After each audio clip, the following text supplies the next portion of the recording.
La République démocratique du Congo se retrouve une fois de plus au bord du chaos. Le groupe rebelle M23, accusé de recevoir le soutien du Rwanda voisin, s'empare rapidement de territoires dans l'est volatile du pays. Des villes clés comme Goma, Bukavu et Kamanyola sont tombées sous leur contrôle, et l'avancée ne montre aucun signe de ralentissement. Cela fait craindre que le M23, largement considéré comme une force par procuration pour le Rwanda, puisse bientôt contrôler les Kivus, riches en minerais, déstabilisant davantage la région. Les pourparlers de paix, lueur d'espoir dans cette situation instable, sont malheureusement dans l'impasse. Le gouvernement de la RDC, profondément méfiant à l'égard des motivations du Rwanda, a refusé d'engager un dialogue direct avec le M23. Il insiste sur le fait que le Rwanda doit d'abord cesser son soutien au groupe rebelle et retirer ses troupes du sol congolais. Le Rwanda, pour sa part, nie toute implication dans la résurgence du M23, tout en exigeant simultanément des négociations directes entre les rebelles et Kinshasa. Cette impasse laisse la communauté internationale en quête d'une solution. La Communauté d'Afrique de l'Est, ou CAE, et la Communauté de développement d'Afrique australe, connue sous le nom de SADC, ont toutes deux proposé des cessez-le-feu, qui ont été rejetés par le M23. Entre-temps, une trêve fragile négociée par l'Angola en août 2024 s'est effondrée.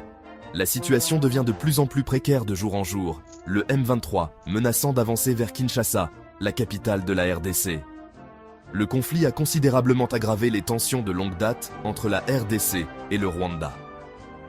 Le soutien présumé du Rwanda au M23 est perçu par beaucoup comme une continuation de son ingérence de plusieurs décennies dans les affaires congolaises, motivée par des préoccupations sécuritaires et des intérêts économiques dans les richesses minérales de la région. La RDC, qui lutte pour affirmer sa souveraineté et protéger sa population, est confrontée à une bataille difficile contre une force mieux organisée et mieux équipée. L'incapacité à trouver une solution pacifique à cette dernière crise menace non seulement la fragile stabilité de la RDC, mais risque également d'entraîner toute la région dans un conflit plus large. Alors que le M23 resserre son emprise sur l'est du Congo, c'est la population civile qui subit le plus gros de la violence. L'ONU estime que plus de 500 000 personnes ont été déplacées dans la seule région des Kivus, s'ajoutant au nombre déjà stupéfiant de 7 millions de personnes déplacées à l'intérieur du pays.